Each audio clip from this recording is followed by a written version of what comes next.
করোনার পরে প্রায় দীর্ঘ 4 বছর পরে আমরা আবার অফিস থেকে একটা ট্যুর জন্য বের হই, যেটা সেকেন্ড কক্সবাজার। খুব সুন্দর একটা চেয়ার কোচ সার্ভিসে, সবাই চিনেন শ্যামলী পরিবহনে। প্রথমে আমরা এখান থেকে অফিস থেকে রওনা দিই, আমাদের অফিস হেড অফিস থেকে উঠি সবাই। তারপর দেখেন আমরা আস্তে আস্তে চলে গেলাম কোথায়। আমি প্রথম ভিডিও শুরু করি কর্ণফুলী টানেল, সেই রাস্তা থেকেই সুন্দর একটা। এখন আমরা টানেলের ভিতরে প্রবেশ করে সবাই হইহুল্লোড় করতেছে, অনেকে ঘুমিয়ে গেছিল, আমি উঠে দিলাম যে আমরা কিন্তু এখনও টানেলে আছি, সবাই দেখো। আমাদের চেয়ারম্যান চলো সবাইকে ডেকে উঠতে বললো, আমিও সবাই ডেকে উঠলাম। পরে তো টানেলের ভিতরে প্রবেশ করলাম, জীবনের প্রথম কর্ণফুলী টানেলে প্রবেশ করতেছি। সবার ভিতরে একটা অন্যরকম ফিলিংস কাজ করতেছিল, সেই ফিলিংসে নিয়ে টানেলে প্রবেশ করলাম। আসলে বাংলাদেশে এরকম একটা সুন্দর জিনিস হয়েছে, না দেখলেই চোখে বোঝাই যাবে না। সবাই আমরা দেখতেছিলাম, একেবারে সবার ঘুম ভেঙে গেল ওই টাইমে। সবাই যেন চোখে পানি দিয়ে টানেল দেখার জন্য সবাই ব্যস্ত। অপরূপ দৃশ্য আর কি টানেলের। দেখতে থাকলাম, দেখতে দেখতে টানেল গেলে শেষই হচ্ছিল না, মনে হচ্ছিলো এই সাইডে ঘুরে আবার ওই সাইডে যাই, সেরকম মনে হচ্ছিল টানেলের ভিতরে ঢোকার পরে। তো কী করার, যেতে হতে কক্সবাজার, টানেল তো শেষ করেই যেতে হবে। টানেলের ভিতরে তো বারবার ঢুকতে সেই সময় তো রাতে নেই, তাই চলতে থাকলাম। সবাই যাচ্ছি, টানেল দেখতেছি। বাবা চারিদিকে সবাই উকিঝুঁকি মারতেছে, আমি ভিডিও করতেছি সামনে দিয়ে। সুপার ওয়েদার বলা, সেও ভিডিও করতেছে, সেও একটু করে দেখলো। দেখো সবাই করে ফেলাচ্ছি ভিডিও, আমিও করে ফেলালাম। আমি মাঝে মাঝে একটু করি, আবার মাঝে মাঝে দেখি।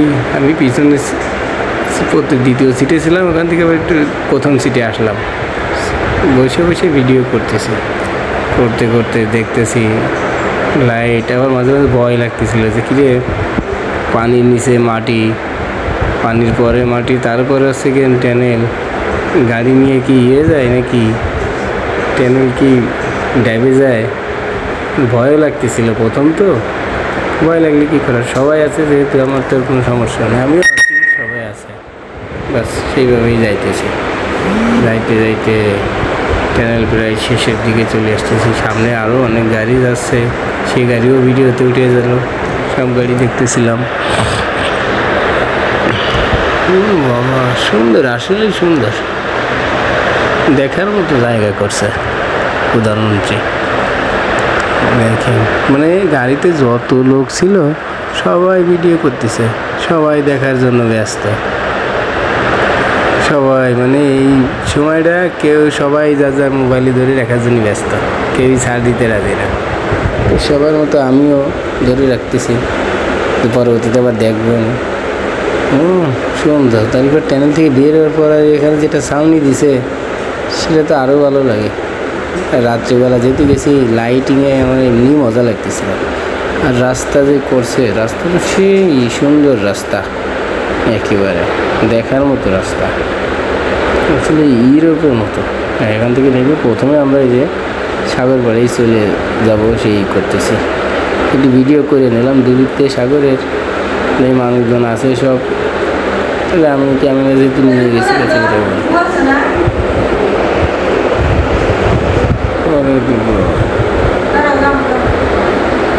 সাগর পাড়ের দৃশ্যই অন্যরকম, দেখলেই খালি দেখতে মনে হচ্ছে না, গেলে আর আসতেই মনে হচ্ছে না। সবসময় মনে হয় যে এখানে থেকে যাইতাম, কিন্তু জানি না ওই জায়গার লোকের কাছে কেমন লাগে। কিন্তু আমরা যারা দূর থেকে যাই সবার কাছে তো খুব ভালো লাগে, খালি দেখতেই মনে হচ্ছে, দেখতে মনে হচ্ছে সারা রাত সারাদিন ওখানেই থাকি।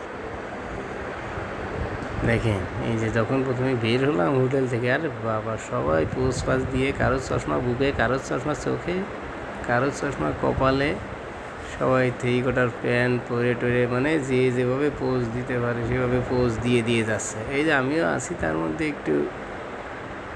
আর আমাদের আর একজন আছে ম্যান, তার হাতে আছে আমার মোবাইল ক্যামেরাটা আছে, এই যে সামনে থেকে দেখেন ওই উবায়দুল। সবাই আছে মোটামুটি, সবাই যার যার পোজে আছে, কে কোনটা নিচে প্যান্ট কোটার সবগুলো দেখতেছে, দেখে দেখে সেগুলো আর কি পড়লো।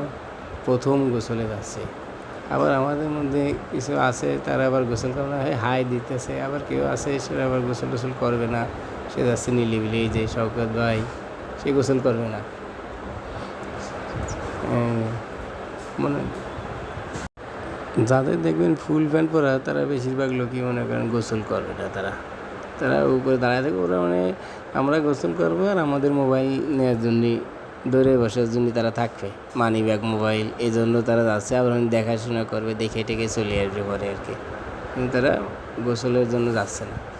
আর কক্সবাজার যাইয়ে যদি গোসল না করি তাহলে সাগরে যে দাঁড়াইতে আর মানে আছে? গোসল দিতে আসো।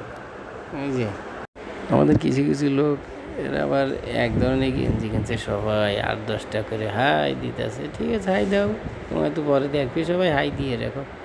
এক ধরনের কিনছে। আবার গামছা ছাড়া আবার মজা না, অনেকে গামছা গলায় দিয়ে যাচ্ছে, গামছা নিয়ে ওখানে যেয়ে মাজায় বাঁধবে কষে, যাতে প্যান্ট খুলে চলে না যায়, সেজন্য গামছা আছে সবার কাছে আর কি। গামছা ছাড়া কেউ যাবা না, সবাই গামছা নিয়ে যাবা, কিন্তু ওখানে যাই আবার পানির মধ্যে ফুটবল খেলা লাগবে না, ফুটবল না খেলে কাজ হবে না রে। আর 1-2 ঘন্টায় তো হয় না আমাকে আবার গোসল করতে গেলে 4-5 ঘন্টা থাকা লাগবে না পানির ভিতরে, সেই জন্য যাইতেছি, এই কাছাকাছি চলে আসছি প্রায়।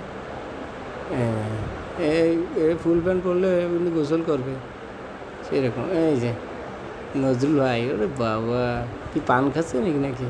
এ তো ফুল স্লিভ গেঞ্জি গায়ে দিয়ে, ইস বাবে আছে খুব, কি হাসি দিতেছে সে, ওরে বাবা, সেই হাসি তার, হ্যাঁ হাসতেই থাকো। আবার যেন কি ওরে বাবা, দেখছ হাসিতে মুক্তা ধরতেছে। নজরুল ভাই আসলে সেই সুন্দর মানুষ, মনটাও খুব ভালো। হ্যাঁ, এই সবসময় হাসি করছে। এই আমি আবার মাঝখানে ঢুকে গেলাম, ওরে বাবা, এদের আবার এক হিরো চলে আসছে আমাকে এদিকে দেখেন। ওরে বাবা, আসলিয়ার হিরো, সেই গলায় গামছা দিয়ে চশমাটা পরিছে একটা, সেই রকমের চশমা মনে হচ্ছে, সেই রকম লাগতেছে তারে। কিন্তু এটা আগে যাচ্ছে আর কি, এই আর কি, তাও সমস্যা নেই, তার ভালোই লাগতেছে, সুন্দর দেখাচ্ছে, সুন্দর। কী করা যায়, সবাই মিলে গোসল করে ডুবে একেবারে নোনা পানি দিয়ে একেবারে গোসল করে চোখ মুখ সব কালো করে তারপর চলে আসবো আর কি, এই আর কিছু না। সবাই মিলে হ্যাঁ যাবো, সবাই চলো চলো, সবাই আছে সিরিয়ালে, একের পর এক, সবাই সামনের দিকে, আমরা খালি যাইতে আছি। কিন্তু এত সময় লাগতেছে কেন? যে বিচ এখনও পাচ্ছি না মনে হচ্ছে, বিচ এত দূরে মনে হচ্ছে কেন? কাছাকাছি থাকবে না? হোটেল থেকে নেমে এনে তো 5 মিনিট ধরে হাঁটতে আছি, তো শেষ হচ্ছে না, সেই বিচ যে যাওয়া শেষ হচ্ছে না, হাঁটতে আছে। সবাই মিলে যাচ্ছি তো, এই জন্যই টেয়ার পাচ্ছে না। সবাই একসাথে গেলে তো আসলে টেয়ার পাওয়া যায় না, সবাই একসাথে হাসি খুশি হাঁটা করতে যাচ্ছি, এই জন্যই আর টেয়ার পাচ্ছে না। তাহলে আমার ক্যামেরাম্যান সে তো আছে, সোহেল সাহেব, তার একটু দেখানি দরকার ছিল, তার মাথায় তো আবার ক্যাপটা পরে টরে সে অন্যভাবেই আছে একেবারে মনে আছে, তার একটু দেখানি হলো না, কারণ সে ক্যামেরাম্যান থাকার কারণে সে ক্যামেরার পিছনে পড়ে গেছে। ওই পিছনে আবার রবুল সাহেবও আছে, সে আবার তো অন্যরকমভাবে আছে, মুডেই আছে। এই যে রাফসান, আর কই, ওই যে আমার 14 স্যারেরা আছে, 2 স্যারই আছে, এরাও কিছু বলতে চাচ্ছিল, কি বলছে জানি না। ওই শুনলেন তো সবাই কি বললো? এখানে আবার আর একজন অ্যাড হবে এখন। এই যে সদ্য স্যার চলে আসছে। হ্যাঁ বাবা, সে অসীমবাবুরই অন্যরকম লাগতেছিল, মনে হচ্ছিল পুরো একেবারে বোম্বের হিরো, সেরকম তার অবস্থা নাকি? ওরে বাবা, দেখেন এবার তো আর একজন সেলফি স্টিক নিয়ে চলে এসেছে সামনে, সে ভিডিও করবেই, না করলেই নয়, তাই করে ফেলাচ্ছে ভিডিও। যাক, আমরা বিচের কাছাকাছি চলে আসছি, এখন রাস্তা পার হয়ে ওপার দিয়ে চলে যাবো বাস কিনে। ঠিক আছে, সেলফি নেন। সবাই একসাথে যাচ্ছি, তাড়াহুড়ো দৌড়াদৌড়ি করতেছি, মানে একটা অন্যরকম একটা আনন্দ ছিল যে আমরা যাচ্ছি, গোসল করবো। যে এবার আমি বোম্বের হিরো অসীম কুমার মণ্ডলের সাথে একটু পাশাপাশি থাকলাম। আবার নজরুল ভাইও আছে। নজরুল ভাই আবার কি মারতেছে যে ক্যামেরায় আমার একটু দেখাও, নাহলে কিন্তু হবে না রে। দেখালে ওনার একটু কেয়ার করার, দেখাতে তো হবেই, না দেখালে তো নয়। রাস্তা তো রোদ ভালো উঠছিল, তবে গরম তো আর ছিল না সময় বেশি, এই কারণে আমাদের কোনো সমস্যা হচ্ছিল না, গরম কম হচ্ছিল।